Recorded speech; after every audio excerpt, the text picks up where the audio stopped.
అస్సలాము అలైకుం వరహ్మతుల్లాహి వబరకాతుహు. ఇస్లాం ధర్మంలో న్యాయం అనేటువంటిది ఎంతో విలువైనటువంటిది, ఎంతో పవిత్రమైనటువంటిది. ఎవరైతే అన్యాయానికి పాల్పడతారో అటువంటి వ్యక్తులు పరలోకంలో అంధకారాన్ని చూడబోతున్నారు అని ముహమ్మద్ సల్లల్లాహు అలైహి వసల్లం గారు మాకు హెచ్చరించారు. అన్యాయం అనేది దుర్మార్గం. అజ్జులుము జులుమాతున్ యౌమల్ ఖియామ. ఈ దుర్మార్గము పరలోకంలో అంధకారంలో మనల్ని చుట్టివేస్తుంది. కాబట్టి న్యాయంగా వ్యవహరించటానికి మన వంతు ప్రయత్నం మనం ఖచ్చితంగా చేయాలి. ఏదన్నా తెలియకుండా లోపపాట్లు జరిగినట్లయితే ఆ అల్లాహ్ సుబ్హానహు వ తఆలా ఎంతో క్షమించేవాడు, కరుణించేవాడు. అయితే ముహమ్మద్ సల్లల్లాహు అలైహి వసల్లం గారి దగ్గరికి ఒక సహాబీ వస్తారు.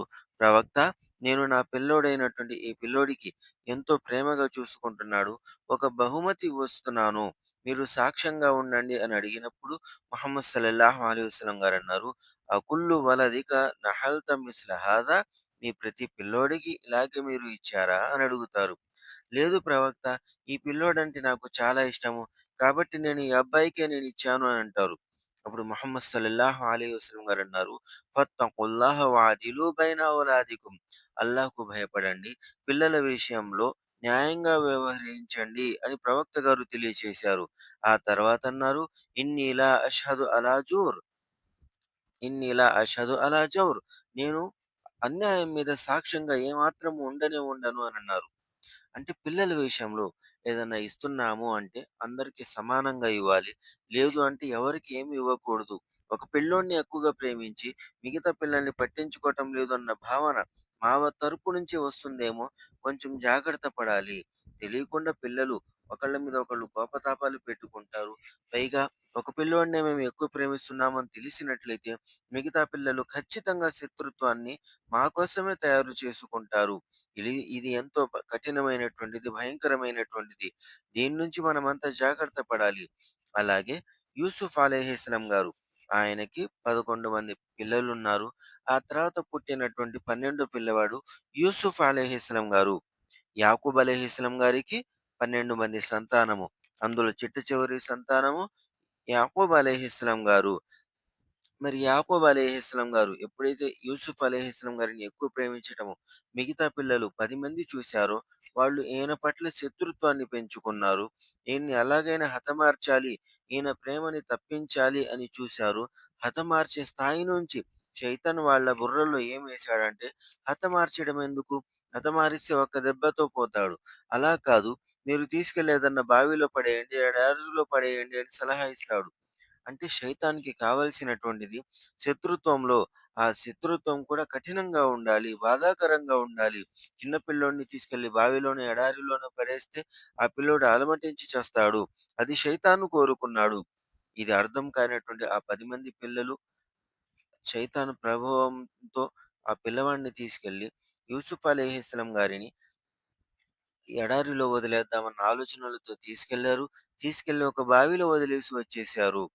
అంటే పిల్లల పెంపకం మధ్యలో చిన్న పిల్లోడిని ఎక్కువ ప్రేమించారు. మరి మిగతా పిల్లల్ని ప్రేమించలేదా అంటే ప్రేమించారు. చిన్న పిల్లోడు పుట్టినప్పుడు మిగతా పిల్లలకి ప్రాధాన్యత తగ్గుతుందా అంటే కాదు. ప్రాధాన్యత కాదు. ఎంతైతే వీళ్ళు పుట్టినప్పుడు వీళ్ళ ఆలన పాలన కోసం కష్టపడ్డారో, ప్రేమ చూపించారో, అంతే ప్రేమ చిన్నోడికి కూడా చూపిస్తున్నారు. కాకపోతే అక్కడ జరిగేదేంటి? పిల్లల ముందు పిల్లల కళ్ళ ముందు జరుగుతుంది. వాళ్ళు చూసారు. ఇతను చూడలేదంతే. ఇతన్ని ప్రేమించటం, ఈ పెద్ద పిల్లల్ని ప్రేమించడం, పెద్ద పిల్లల్ని ఆలించడం, పాలించడము వాళ్ళది వాళ్ళు చూసుకోలేదు. చూసుకునే ఆస్కారం లేదు. కానీ చిన్న పిల్లోడిని పాలిస్తున్నప్పుడు, చిన్న పిల్లోడిని ఆలిస్తున్నప్పుడు పెద్ద పిల్లలు చూస్తున్నారు. ఈ అవగాహన వారికి రావాలంటే కొంచెం కష్టమవుతుంది. వాళ్ళకర్థమయ్యేలాగా చెప్పకుండా, కొంచెం సమయం ఇవ్వకుండా, ప్రేమ మొత్తం పిల్లోడినే వెలకబోస్తున్నట్టుగా మనం కనిపించినట్లయితే వాళ్ళు శత్రుత్వాన్నే పెంచుకుంటారు. అలా కాకుండా మిమ్మల్ని ఎలాగైతే పాలించామో పిల్లోడిని కూడా అలాగే పాలించాలి. మీరే కొద్దిగా సహాయం చేయండి. మిమ్మల్ని ఆదరించినప్పుడు, మిమ్మల్ని పోషించినప్పుడు యుక్త వయస్సులో ఉన్నాను. శక్తి సామర్థ్యం ఉంది. ఇప్పుడు లేదు, అరిగింది, తరిగింది. మీరే కొంచెం ఆదుకోండి అంటే ద్వేషించాల్సిన సందర్భంలో వాళ్ళు ప్రేమించడానికి ముందుకొస్తారు. ఆ అవకాశం మేము ఇవ్వాల్సింది పోయి ఎలాగోలా వాళ్ళే తెలుసుకుంటారు అంటే ఏమాత్రము తెలుసుకోరు. తెలుసుకునే ఆస్కారము ఏమాత్రము లేనే లేదు. కేవలం అది ధర్మంతోనే ప్రారంభమవుతుంది కాబట్టి వారికి ఖురాన్, హదీసులు నేర్పించండి. ఇస్లాం యొక్క బోధన, శిక్షణ, పద్ధతులు నేర్పించండి. న్యాయంగా ఉండటము మనం చూపించి వాళ్ళకి చేత నేర్పించాలి. మేమే అన్యాయం చేస్తూ వాళ్ళు న్యాయంగా ఉండండి అంటే ఏమాత్రం ఉండరు. మేము ఇంట్లో దాక్కొని నాన్న ఇంట్లో లేడని చెప్పురా అని పిల్లల్ని బయటికి పంపిస్తే రేపటి రోజు వాళ్ళు మేము స్కూలుకే వెళ్తున్నామంటారు. కానీ స్కూలుకి వెళ్ళరు. కాలేజీకే వెళ్తున్నామంటారు. కానీ కాలేజీకి వెళ్ళరు. ఏదో అఘాయిత్యం చేసి మరి ఇంటికొస్తారేమో! దానికి కారణము సగానికి పైగా మేమే అవుతాము. కాబట్టి సగం మేము ధర్మానికి అనుగుణంగా నడుస్తూ వాళ్ళకి నేర్పించినప్పుడే వాళ్ళు మిగతాది అర్థం చేసుకోగలరు. అలాగే ఖురాన్ గ్రంథంలో ఇబ్రాహీం అలీహిస్సలాం గారి గురించి కూడా ఒక ప్రస్తావన వచ్చింది. ఏమిటంటే ఆయన తన కుమారుడైనటువంటి ఇస్మాయిల్ అలీహిస్సలాం గారి దగ్గరకెళ్లారు. వెళ్లి చెప్పారు, "నా కుమారుడా, అల్లాహ్ సుబ్హానహు వ తఆలా ఈ విధంగా ఆజ్ఞాపిస్తున్నాడు." ఏం ఆజ్ఞ అంటే, "అన్నీ అస్బహుక ఫంజుర్ మాజా తరా." కుమారుడా, నేను నిన్ను జిబా చేస్తున్నట్లుగా నా కలలో చూశాను. నువ్వు ఏమని భావిస్తావు అని అడుగుతారు. అప్పుడు ఇస్మాయిల్ అలీహిస్సలాం గారన్నారు, "ఫఫ్అల్ మా తుఅమర్." قال يا أبت افعل ما تؤمر ستجدني إن شاء الله من الصابرين. తండ్రి, అల్లా ఏదైతే ఆజ్ఞాపించారో దాన్ని మీరు పూర్తి చేయండి. నన్ను మీరు సహనం వహించే వాళ్ళలో పొందుతారు అని సమాధానం చెప్తారు. అసలు అది ఏ వయసు? 8-13 సంవత్సరాల మధ్యలో ఉండే వయసు.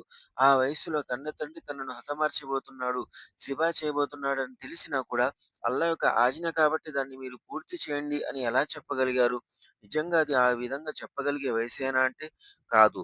కానీ ఇస్మా ఇబ్రాహీం అలైహిస్సలాం గారు తన పిల్లలకి ఇచ్చినటువంటి విద్యా బుద్ధులు, ఇబ్రాహీం అలైహిస్సలాం గారి భార్య తన పిల్లలకి నేర్పించినటువంటి జీవన విధానము తల్లి మొదటి పాఠశాల అవుతుంది. ఆమె నేర్పించింది కాబట్టి ఇది ధర్మము, ఈయన ప్రవక్త, ఇది ఆయన బోధన, ఇది పాటించాల్సిన విషయము అని చెప్పటంతో ఆయన నేర్చుకున్నారు. చిన్న వయసులో అయినా కూడా, పసి వయసులో అయినా కూడా అల్లా యొక్క ఆజ్ఞ కాబట్టి తండ్రి ఏం చేస్తున్నాడనేది పట్టించుకోలేదు.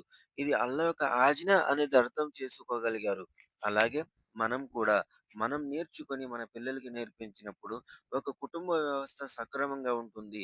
మీరందరూ చక్కగా ఉండండిరా, మీరందరూ నీతిగా, న్యాయంగా ఉండండిరా అని మేము దొంగ మాటలు మాట్లాడితే వాళ్ళు మా మాట వింటారా? వినే అవకాశమే లేదు. కాబట్టి నేర్చుకోండి, నేర్పించండి. ఉదయము, సాయంత్రం మసీదుకొచ్చి ఖురాన్ కొద్దో గొప్పో చదివే ప్రయత్నం చేయండి. శుక్రవారాలు కూడా మసీదులో ముస్లింల సంఖ్య తగ్గుతూ ఉంటుంది. ఒక సందర్భంలో చూసుకున్నప్పుడు ఒకానొక సమయాల్లో కేవలం శుక్రవారాలకి మసీదులు నిండేవి. మిగతా రోజులు ఏమి ఉండేవి కాదు. ఇప్పుడు ఆ శుక్రవారాలు కూడా కరువైపోయాయి. పండగకొద్దామని ఆలోచిస్తున్నారు. కానీ ప్రతిరోజు 5 పూటల మన్ తరక స్సలాత ముతఅమ్మిదన్ ఫఖద్ బరిఅత్ మిన్హు జిమ్మతుల్లాహ్. ఎవరైతే కావాలని ఫరజ్ నమాజులను వదిలేస్తారో వారు అల్లాహ్ సంరక్షణ నుంచి దూరమైపోతున్నారు అని ముహమ్మద్ సల్లల్లాహు అలైహి వసల్లం గారు మనకు తెలియచేశారు. అటువంటిది మేము నేర్చుకోక వాళ్ళు చక్కగుండాలని కోరుకుంటూ బాధపడుతున్నాము, అల్లాడుతున్నాము. పిల్లల్ని పోషించలేకపోతున్నారు. వాళ్ళు పెట్టే బాధల్ని తట్టుకోలేకపోతున్నారు.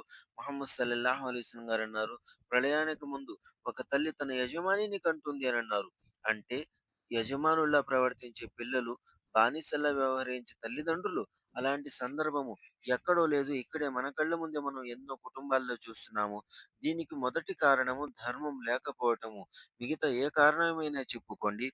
మొదటిది మాత్రం ధర్మం లేకపోవటము. కాబట్టి ధర్మము మనం నేర్చుకోవాలి. పిల్లలకి నేర్పించాలి.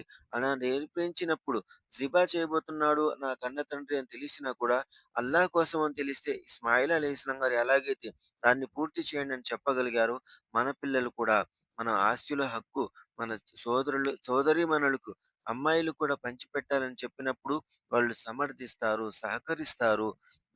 ముందుకొచ్చి ప్రోత్సహిస్తారు. అటువంటిది ఇస్లాం ధర్మం ఎంతో పవిత్రమని నమ్ముతున్నాము. కానీ మేము చేసేవి పిచ్చి పనులైతే గనక అల్లా యొక్క బరకత్ మన జీవితాల్లో ఏమాత్రము కురవనే కురవదు.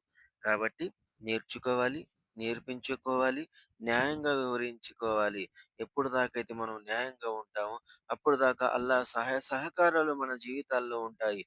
ఎప్పుడైతే అన్యాయానికి దగ్గరవుతామో అల్లా బరకత్ మన జీవితం నుంచి వెంటనే మరుక్షణం పోతుంది అనేది మనం ముఖ్యంగా గుర్తుపెట్టుకోవాలి.